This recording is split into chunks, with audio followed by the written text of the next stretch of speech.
हम गुवाहाटी पहुंच गए। गुवाहाटी के अंदर माँ कामाख्या का एक बहुत ही प्राचीन मंदिर है। हिंदू धर्म के अंदर 51 शक्तिपीठ मानी गई हैं। उन्हीं में से एक शक्तिपीठ यहाँ माँ कामाख्या मंदिर के रूप में है। अभी हम वहीं पर जा रहे हैं, वहाँ दर्शन करेंगे और माता का आशीर्वाद प्राप्त करेंगे। वैसे तो मंदिर सुबह 8 बजे से शाम के 5:15 बजे तक खुला रहता है, लेकिन दिन में 1 बजे से लेकर 2:30 बजे तक फ्रॉम 1 PM to 2:30 PM मंदिर के कपाट बंद रहते हैं। रास्ते में हमें यह एक नेपाली मंदिर और बहुत सारे फुटओवर ब्रिज देखने को मिले, जो बहुत ही यूनिक डिजाइन से बनाए गए थे और बहुत ही सुंदर लग रहे थे। मंदिर जाते समय हमने रास्ते में ब्रह्मपुत्र के भी दर्शन किए। हमारे देश में जितनी भी नदियां हैं उन सभी के नाम फीमेल हैं, केवल यही एक ऐसी नदी है जिसका नाम मेल है। और ये इस रास्ते का अंतिम फुटओवर ब्रिज, जिसे अगेन बहुत ही सुंदर ढंग से सजाया गया है। ये जो सामने आप भगवा कलर की बस देख रहे हैं, ये गुवाहाटी के पलटन बाजार से चलती है और सीधे टेम्पल तक जाती है। ये इलेक्ट्रिक बस है। साथ ही ये जो द्वार आप देख रहे हैं, ये इंडिकेट करता है कि अब माँ के मंदिर का मुख्य रास्ता शुरू हो गया है, जो एक पहाड़ी रास्ता है। माँ का मंदिर एक पहाड़ी पर स्थित है जिसका नाम है नीलांचल पर्वत। पूरे पहाड़ी रास्ते को बहुत ही अच्छी तरह से मेंटेन किया गया है, बहुत ही अच्छी तरह सजाया गया है।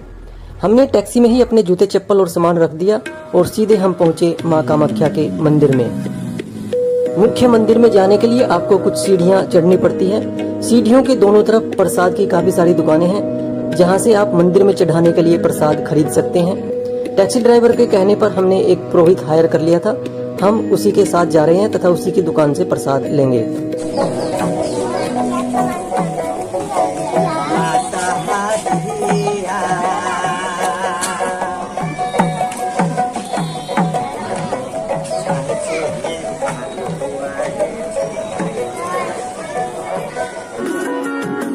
यदि आप प्रसाद के साथ साथ नारियल भी खरीदना चाहते हैं तो आपको कम से कम 101 रुपये देने पड़ेंगे। अदरवाइज आप मिनिमम 50 रुपीज़ में भी प्रसाद ले सकते हैं। मंदिर में एंट्री करने से पहले आपको कोविड की रिपोर्ट दिखानी पड़ेगी या वैक्सीनेशन सर्टिफिकेट दिखाना पड़ेगा। वैक्सीनेशन सर्टिफिकेट दिखा के हमने VIP दर्शन के लिए 501 रुपये की एक स्लिप ले ली, ताकि हमें जनरल लाइन में ना लगना पड़े और जल्दी दर्शन हो जाए।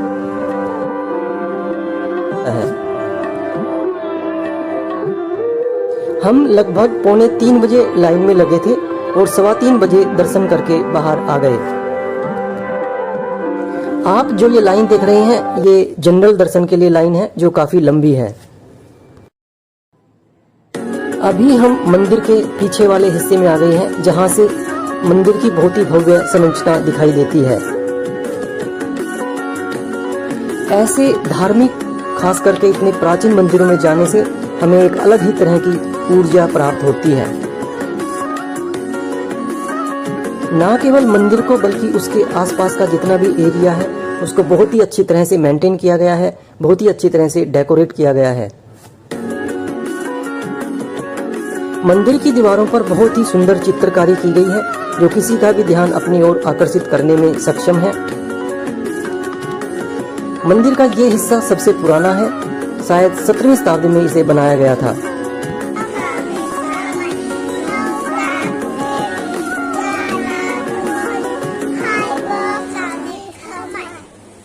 मैंने कहीं पढ़ा था कि बच्चों को भिक्षा नहीं शिक्षा दें। मुझे उम्मीद है कि मंदिर का रखरखाव करने वाली कमेटी इस ओर जरूर ध्यान देगी।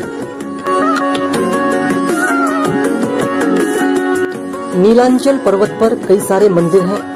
यदि आप इस मंदिर से ऊपर की तरफ जाएंगे तो वहां पर माता भुवनेश्वरी का मंदिर है और वहां पर एक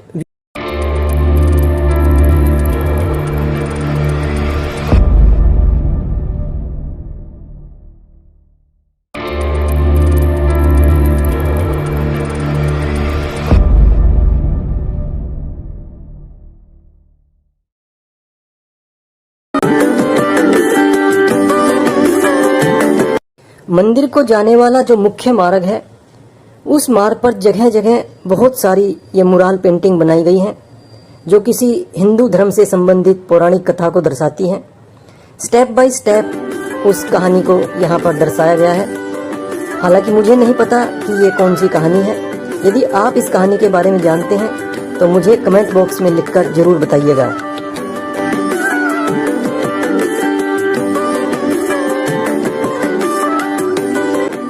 गुवाहाटी के पल्टन बाजार से मंदिर की दूरी केवल 10 किलोमीटर की है और एयरपोर्ट से मंदिर की दूरी लगभग 20 किलोमीटर है।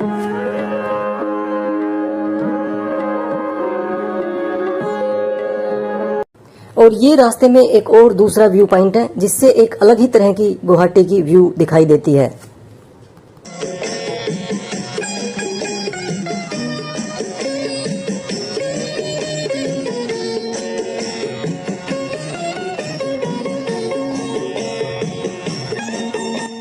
दोस्तों, हम मेघालय की 4 दिन की यात्रा पर हैं। 3 दिन तो हमने पूरे मेघालय में बिताए। लास्ट डे मॉर्निंग में शिलोंग में घूमकर हम दोपहर को चल दिए गुवाहाटी की ओर। हमारी शाम को फ्लाइट थी, इसलिए हम गुवाहाटी में यहाँ माँ कामाख्या के मंदिर में दर्शन करने के लिए आ गए। मेघालय आसाम का पड़ोसी राज्य है। मेघालय में ट्रेन नहीं जाती। आसाम के गुवाहाटी से मेघालय की राजधानी शिलोंग लगभग 100 किलोमीटर की दूरी पर है। इसलिए यदि आप शिलोंग जाना चाहते हैं तो पहले आपको गुवाहाटी आना पड़ेगा। गुवाहाटी से शेयर्ड टैक्सी पकड़कर आप शिलोंग जा सकते हैं। शेयर टैक्सी के अंदर किराया है 500 रुपये। आप चाहें तो अपनी प्राइवेट टैक्सी भी कर सकते हैं। यहाँ से बस भी जाती है, लेकिन वो बहुत ज़्यादा समय लगाती हैं। दिल्ली से गुवाहाटी की फ्लाइट 2.5 आवर्स यानी 2.5 घंटे का समय लेती है। तो यदि आप शिलोंग जाना चाहते हैं तो गुवाहाटी की फ्लाइट बेस्ट रहती है, क्योंकि शिलोंग के लिए जो डायरेक्ट फ्लाइट है वो बहुत कम है और काफ़ी महंगी है। बातें करते करते कब पहाड़ी रास्ता समाप्त हो गया पता नहीं चला। इस द्वार से पता चलता है कि अब मेन रोड आने वाला है। यदि आप किसी दूसरे बस से या टैक्सी से आते हैं तो वो आपको इस मेन द्वार पर उतार देगी। यहाँ से आप इलेक्ट्रिक बस पकड़कर मंदिर तक जा सकते हैं। मंदिर से एयरपोर्ट जाते समय आप श्री भूपेन हजारिका जी की समाधि भी देख सकते हैं।